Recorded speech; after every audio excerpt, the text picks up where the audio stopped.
Hoy quiero hablar de algo que considero sumamente importante y que curiosamente casi nadie está discutiendo.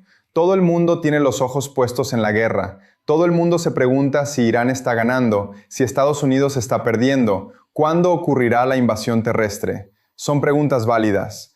Pero hoy quiero alejarme del campo de batalla y observar el panorama más amplio, porque estoy convencido de que lo más importante que está sucediendo en este momento no está ocurriendo en Irán. Lo más importante está ocurriendo en China, en Pakistán y en el orden global que Estados Unidos construyó después de la Segunda Guerra Mundial. Mi argumento central es este. Donald Trump fue a la guerra con la intención de debilitar a China, y al hacerlo, está convirtiendo a China en el país más poderoso y respetado del mundo. Está logrando exactamente lo contrario de lo que se propuso. Y este es un patrón que hemos visto repetirse a lo largo de la historia. Los grandes imperios, en su arrogancia, toman decisiones que aceleran su propia caída. Hoy quiero mostrarles cómo está ocurriendo esto paso a paso, usando la teoría de juegos y la historia estructural. Empecemos por el principio. Para entender lo que está haciendo China en este momento, hay que comprender cuál ha sido su mayor problema durante los últimos 20 años. Se trata de lo que los estrategas llaman el dilema de Malaca. Aproximadamente el 80% de las importaciones de petróleo de China pasan por un estrecho muy angosto llamado el Estrecho de Malaca, ubicado entre Malasia e Indonesia. Este estrecho está esencialmente bajo el control de la Marina de los Estados Unidos. Washington tiene bases en Singapur, en Japón, en Corea del Sur, en Guam. Rodean completamente esa ruta marítima.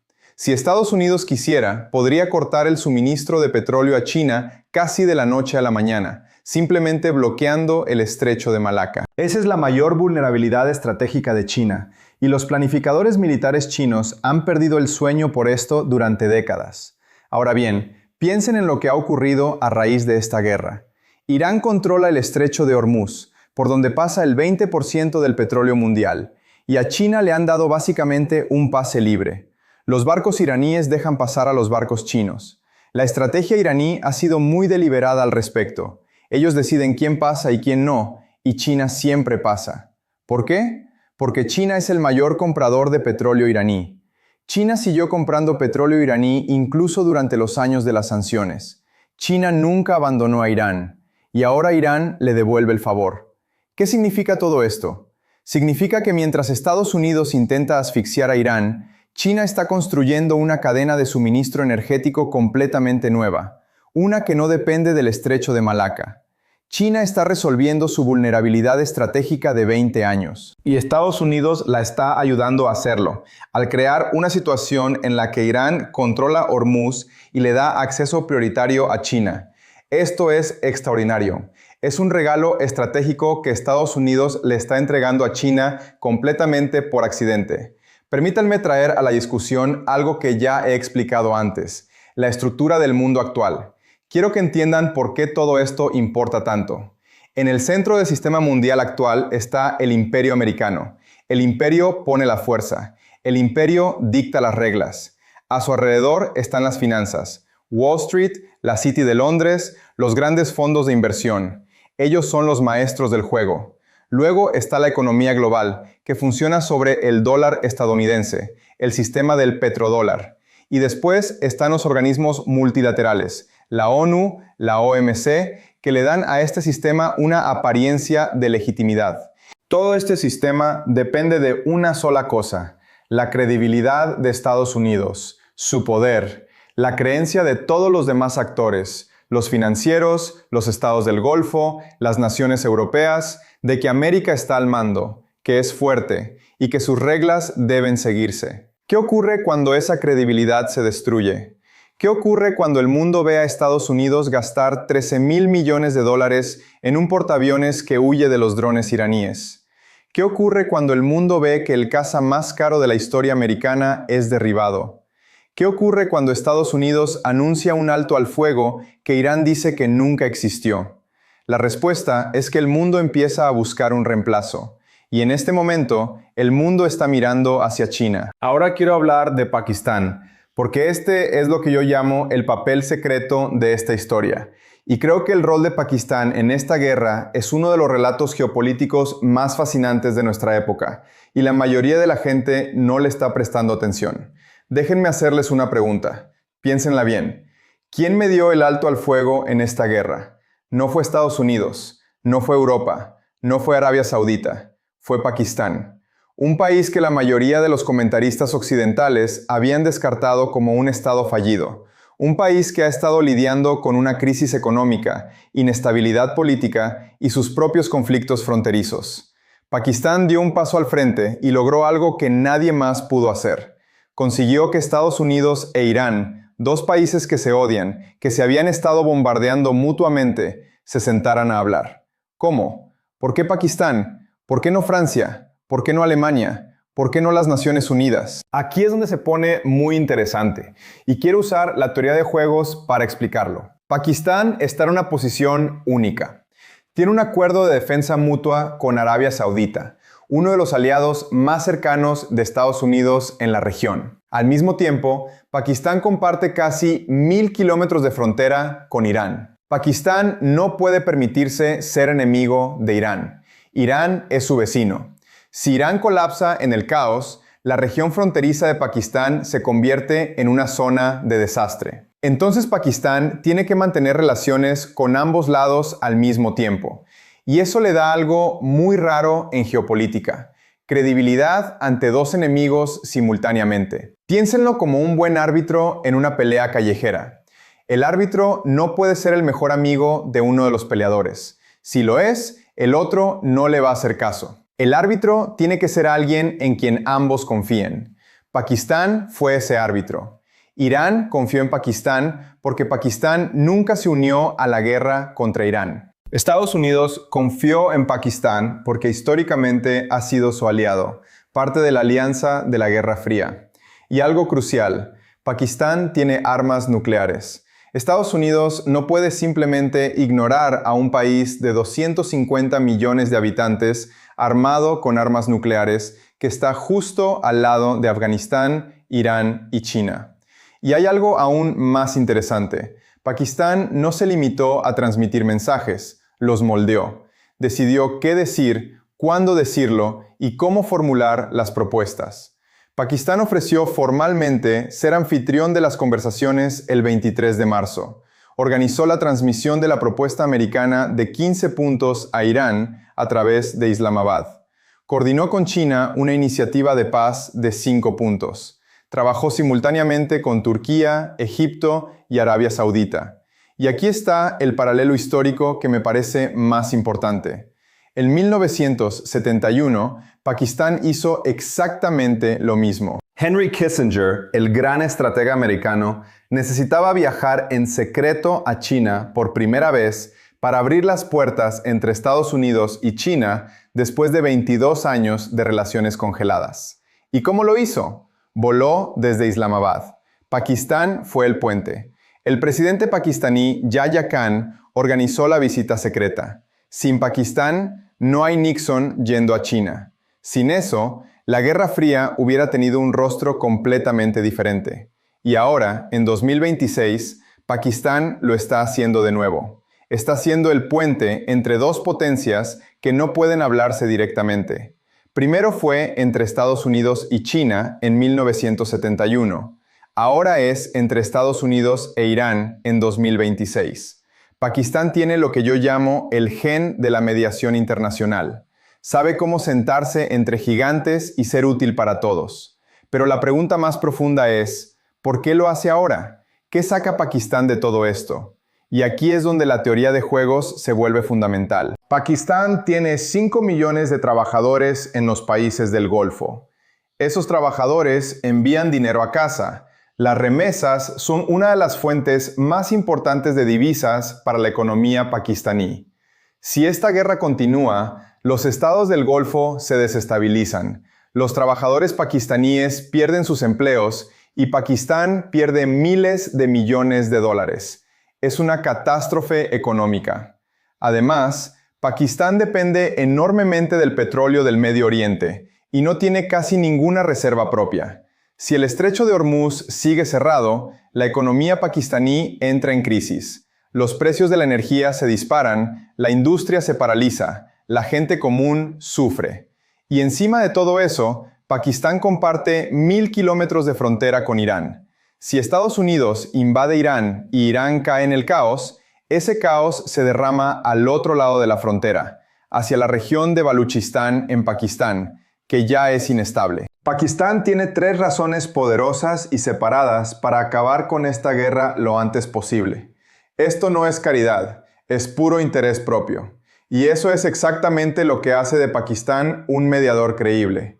Todos los jugadores en este tablero, Estados Unidos, Irán, China, Arabia Saudita, saben que Pakistán no está haciendo esto como un favor a ninguno de ellos.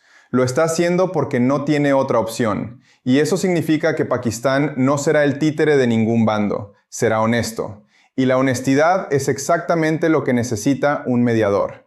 Bien, ahora regresemos a China, porque el papel de China aquí es aún más fascinante que el de Pakistán, y es donde el título de este análisis se vuelve completamente claro. Trump está haciendo grande a China de nuevo. Esto es lo que China ha hecho en esta guerra. Oficialmente, China es neutral. No ha disparado un solo tiro. No ha enviado un solo soldado. No ha tomado partido formalmente.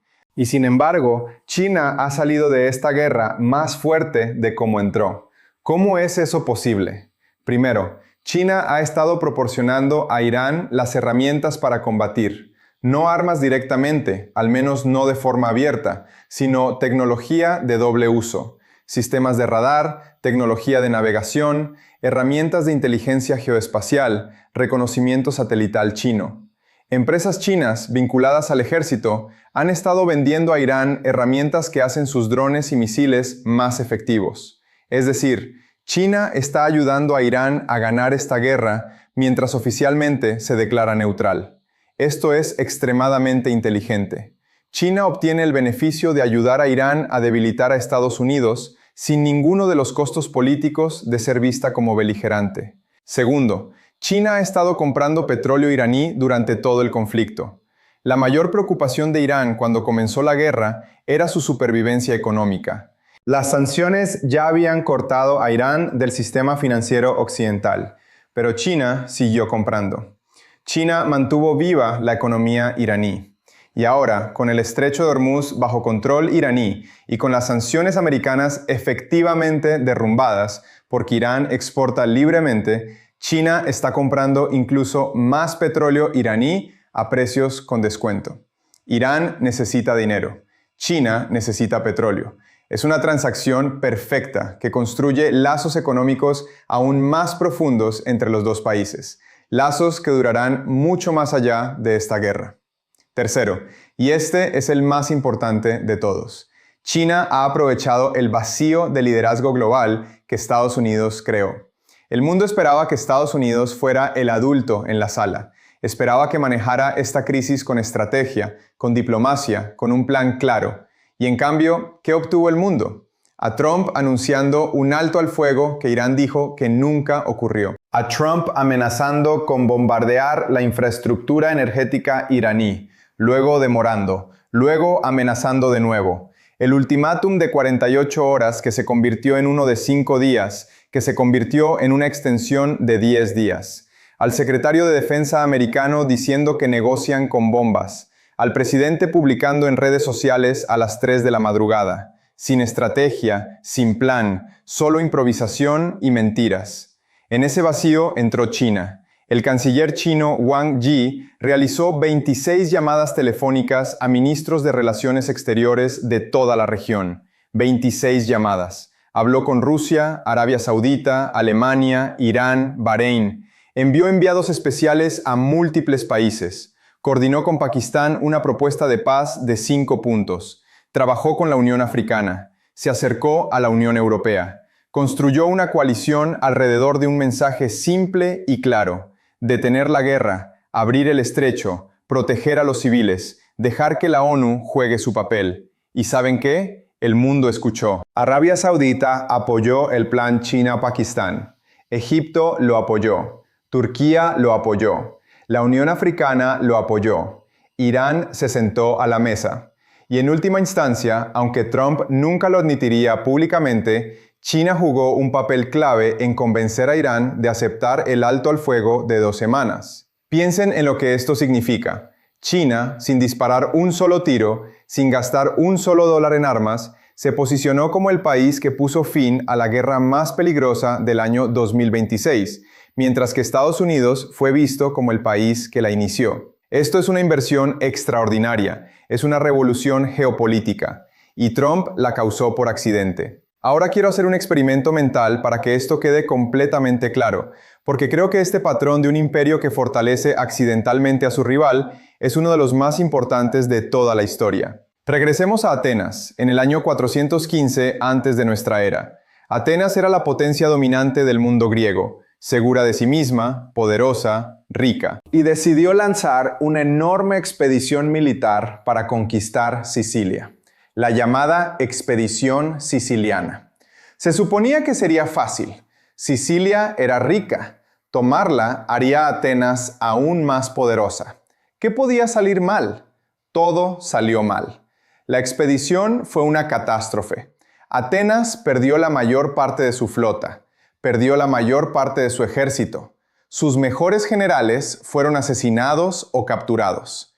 Y mientras Atenas estaba exhausta y debilitada, ¿quién se fortaleció? Esparta, Corinto, los enemigos a los que Atenas no había prestado atención porque estaba demasiado ocupada con Sicilia. Esto se llama sobreextensión imperial, cuando una gran potencia, tan confiada en su propio poder, asume una pelea que no puede ganar, y al hacerlo, crea las condiciones para que sus rivales asciendan. Estados Unidos está haciendo esto en Irán.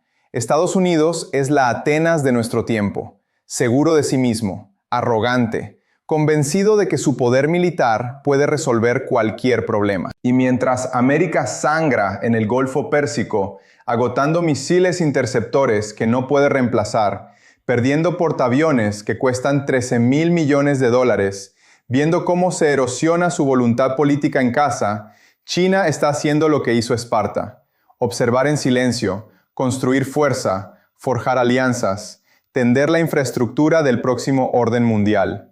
Y la forma específica en que China está construyendo ese nuevo orden ahora mismo es lo que se conoce como la iniciativa de la Franja y la Ruta. Ya la han escuchado mencionar, pero quiero explicar por qué esta guerra la hace mucho más relevante. La Franja y la Ruta es el gran proyecto de China para conectar Asia, África, Europa y el Medio Oriente, a través de una red de carreteras, ferrocarriles, puertos y oleoductos. ¿Y quién está en el centro de esta red? Irán. ¿Y quién es el socio de China para construir el corredor terrestre a través de Asia Central? Pakistán. El Corredor Económico China-Pakistán, conocido como CPEC, es uno de los proyectos de infraestructura más importantes del mundo. Una ruta terrestre directa desde las fábricas chinas hasta el puerto de Gwadar en Pakistán, en la costa del mar Arábigo. Desde allí, las mercancías chinas pueden ser enviadas al Medio Oriente, África y Europa sin pasar por el Estrecho de Malaca, sin pasar por ninguna vía marítima controlada por la Marina de los Estados Unidos. Esta guerra está acelerando todo esto, porque cada país que observa lo que Estados Unidos le está haciendo a Irán se está preguntando: ¿realmente quiero depender de América para mi seguridad? ¿Realmente quiero que mis rutas comerciales sean controladas por una potencia que empieza guerras sin plan y no puede terminarlas? Y la respuesta, para cada vez más países, es no. Pakistán está profundizando su relación con China a través de esta crisis. El plan de 5 puntos que anunciaron juntos no fue solo una propuesta de paz, fue una señal para el mundo entero. China y Pakistán están gestionando conjuntamente la crisis geopolítica más importante del planeta. No Estados Unidos, no la OTAN, China y Pakistán. Arabia Saudita está viendo esto. Los Emiratos Árabes Unidos lo están viendo. Egipto lo está viendo. Turquía lo está viendo. Y todos están llegando a la misma conclusión. El futuro es multipolar.